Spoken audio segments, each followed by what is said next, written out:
जी ने बतौर प्रवक्ता जो है रिजाइन किया है। आप कैसे इस फैसले देखिए, उन्होंने निजी कारणों का हवाला दिया जो अभी मैंने मीडिया में खबरें देखी हैं।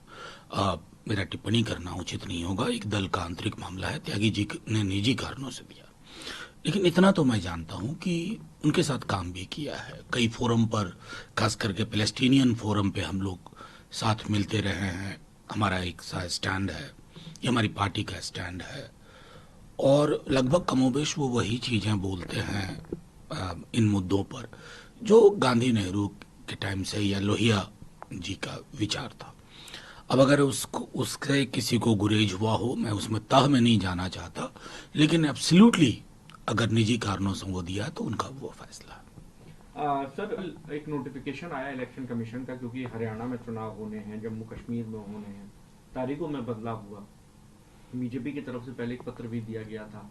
आप इसको मानते हैं कि क्या एक जेन्युइन ये जो हुआ है नोटिफिकेशन वो जेन्युइन है, या इसके पीछे भी कुछ ना मैं कुछ मैं राजनीतिक? इलेक्शन कमीशन पर तो टिप्पणी करने से अब इनकार कर रहा हूं। अगर बीते कुछ वर्षों में किसी एक संस्था की गरिमा आ, में एवलांस लगातार हुआ है तो उसमें इलेक्शन कमीशन है। अब क्या कहूं, मैं तो बार बार कहता हूं, शेर सुना देंगे फिर इस पर भी कोई ना कोई। तो किरदार में वजन बढ़े, ये हमारी उम्मीद होनी चाहिए, लेकिन वजनी शेर सुनाए इसके लिए भी, और ये भी बताएं कि ऐसा पिछली कितनी बार हुआ है, कितनी बार विपक्ष के दलों ने जब कहा है तो उस पर तवज्जो दी गई है। क्योंकि इलेक्शन कमीशन का काम है आर्टिकल 324 के तहत ये free and fair election conduct करना। सिर्फ ये हर्फ नहीं है, फ्री दिखे, फेयर दिखे, लेवल प्लेइंग फील्ड दिखे, और वो दिखना बंद हो गया। सर, मलयालम इंडस्ट्री में काफी उथल पुथल चल रही है, आरोप प्रत्यारोप चल रहे हैं। महिला एक्ट्रेसेस खुलकर सामने आई हैं, उन्होंने तमाम आरोप लगाए जो अपने साथ जो काम करने वाले कलीग हैं उनके ऊपर। इससे पहले बॉलीवुड में भी ये होता रहा है। सीएम साहब ने भी कहा कि महिलाओं के लिए एक वर्क स्पेस जो है ऐसा सुनिश्चित करना चाहिए कि वो सुरक्षित रहें, कंफर्टेबल रहें काम करने। आप क्योंकि देखिए, एक मैं लगातार इस बात को, ये पहली बार मैं नहीं कह रहा हूं। हेमा कमेटी रिपोर्ट के बाद जिसे आप उथल पुथल कह रहे हैं, वो चर्निंग बेहद आवश्यक होती है। ये उथल पुथल नहीं है। हर समाज को जब आईना इस प्रकार की किसी कमेटी रिपोर्ट से दिखे तो उस आईने के संदर्भ में बदलाव सुनिश्चित होना चाहिए। मलयालम फिल्म इंडस्ट्री में कम से कम एक रिपोर्ट आई है। आप किसी भी फिल्म इंडस्ट्री, कल्चरल इंडस्ट्री में जाकर के देख लीजिए, कमोबेश यही हालत है।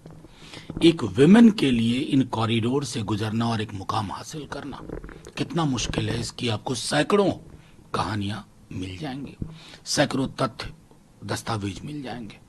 मैं समझता हूं कि इस कमेटी रिपोर्ट पर प्रतिक्रिया ले दे करके कहानी यहीं खत्म ना हो। एक क्लिंजिंग प्रोसेस हर जगह होना चाहिए, वो बेहद अहम है।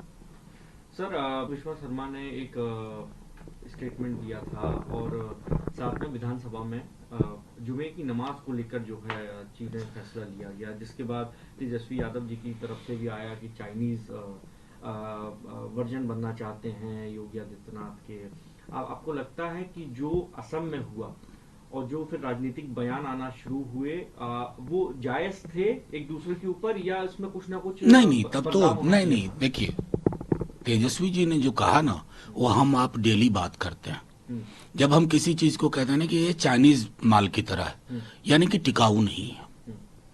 आप देखिए, मैं सैकड़ा उदाहरण बीजेपी के लोगों का, ये फलाना चीज चाइनीज उपयोग मत करो, ये टिकाऊ नहीं होता है। उस संदर्भ में उन्होंने एक बात कही, और संदर्भ क्या था? संदर्भ था डॉग विसिल पॉलिटिक्स, ध्रुवीकरण की राजनीति। और जहां तक रही बात शब्दों की गरिमा की, तो मैं तो कहूंगा भैंस मंगलसूत्र मुजरा को कहां रखते हैं? जिनको भी थोड़ा कष्ट हुआ ना तेजस्वी जी की इस बात से, जरा भैंस मंगलसूत्र मुजरा, टोटी काटेगा, बिजली काटेगा, ये कौन महापुरुष बोल रहे थे? मैं नहीं बोल रहा था, तेजस्वी जी नहीं बोल रहे थे, ये देश के माननीय प्रधानमंत्री जी की जुबान है। तो वो कहते हैं ना, जब कभी दूसरों पर तब सिरा कीजिए, सामने आईना रख लिया कीजिए। एक आखिरी सवाल ले लेते हैं। महाराष्ट्र में प्रोटेस्ट हो रहा है, जो स्टैचू गिरा उसके खिलाफ जो है अब आवाज उठाई जा रही है।